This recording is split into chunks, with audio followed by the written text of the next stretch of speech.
حضور صلی اللہ علیہ وسلم نے نا فجر کی نماز پڑھائی، فجر کی، اور حضور فجر کی نماز پڑھا کے فرمانے لگے بھئی کسی بندے نے روزہ رکھا ہوا ہے آج؟ حضرت عمر کہتے ہیں رات کو میرا ارادہ تھا رکھوں، پر سویرے پھر میں نے گرا دیا، نہیں رکھا۔ حضور نے دوسری دفعہ پوچھا بھئی کسی نے روزہ رکھا ہے؟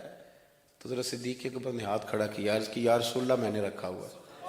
آپ حکم نہ دیتے تو نہ بتاتا، پر روزہ رکھنا بھی آپ نے توجہ دلائی ہے تو حکم بھی آپ کا بتاؤ تو بتا دیا ہے۔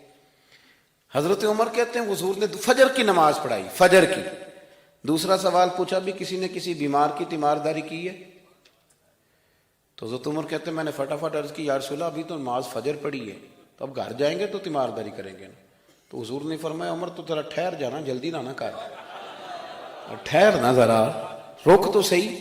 تو حضرت عمر فاروق رضی اللہ تعالیٰ عنہ فرماتے ہیں میں چپ کر گیا، حضور نے فرمایا بتاؤ بھی کسی نے تیمارداری کی ہے؟ تو صدیق اکبر نے ہاتھ کھڑا کیا، عرض کی یا رسول اللہ عبد الرحمن بن عوف رضی اللہ تعالیٰ عنہ 2-3 دن سے نماز پڑھنے نہیں آ رہے تھے، رات میں نے پتہ کرایا تو پتہ چلا بیمار ہیں، اور حضور مجھے یہ بھی پتہ ہے وہ میرا یار ہے، مجھے پتہ ہے رات کو جلدی سوچا پر تہجد میں ضرور اٹھتا ہے۔ تو حضور میں بھی ذرا فجر کے وقت جلدی اٹھا ہوں تو فجر میں آنے سے پہلے عبد الرحمن ابن عوف کی تیمارداری کر کے آیا ہوں۔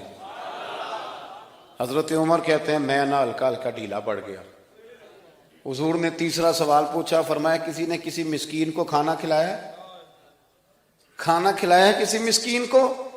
حضرت سیدنا عمر فاروق کہتے ہیں میں نے پھر عرض کی، میں نے کہا یا رسول اللہ ابھی تو فجر پڑی ہے، گھر جائیں گے کوئی چیز لیں گے تو کھانا کھلائیں گے۔ تو حضور پھر مسکرائے، فرمایا عمر تو ذرا ٹھہر نہیں جاتا، ذرا ٹھہر نہ، ذرا نظارہ تو کرنا، گویا یہ شان صدیق اکبر کا جلسہ ہو رہا، ٹھہرنا۔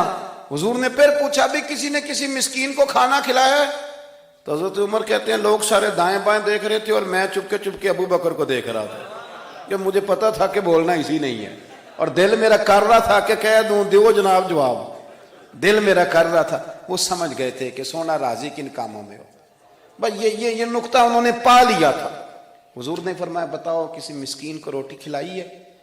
تو جناب سیدنا صدیق اکبر نے ہاتھ کھڑا کیا، عرض کی یا رسول اللہ سویرے اٹھا ہوں تو چھوٹا بیٹا بھی اٹھ گیا تھا، اور میرے وضو کرتے سنت پڑھتے ماں سے کہنے لگا بھوک لگ رہی ہے، تو ماں نے 2 روٹیاں بھی پکا دیں۔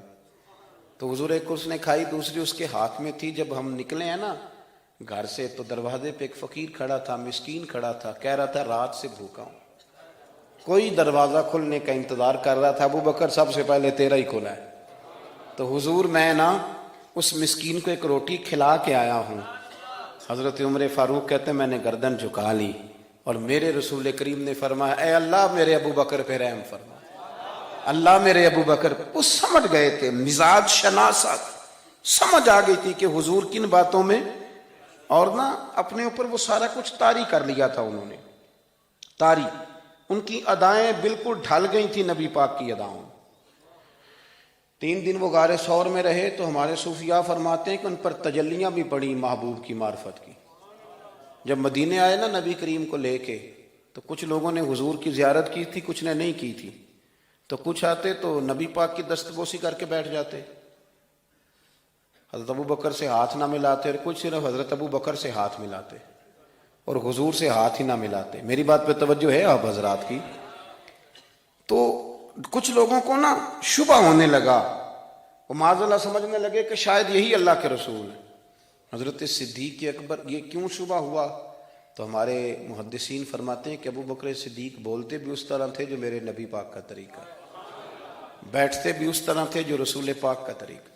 کہتے ہیں انہوں نے امامہ باندھا ہوا تھا تو جو امامے کا پیچ حضور کا ڈھیلا رہ گیا تھا ان کا بھی ڈھیلا رہ گیا تھا، اس طرح اپنے آپ کو مزاج میں ڈھالا تھا، تو من شدی من تو شدم، میں اس طرح ڈھالا تھا مزاج میں، اس طرح کے کوئی فرق ہی نہیں نظر آتا تھا۔ وہ کہتے ہیں جب حضرت ابو بکر صدیق نے دیکھا نا کہ لوگوں کو تو شک ہو رہا ہے، کوئی میرے ساتھ ہاتھ ملا کے بیٹھ جاتے، تو حضرت صدیق اکبر نے کہا کوئی ایسا کام کرنا چاہیے کہ پتہ چلے آقا کون ہے غلام کون ہے۔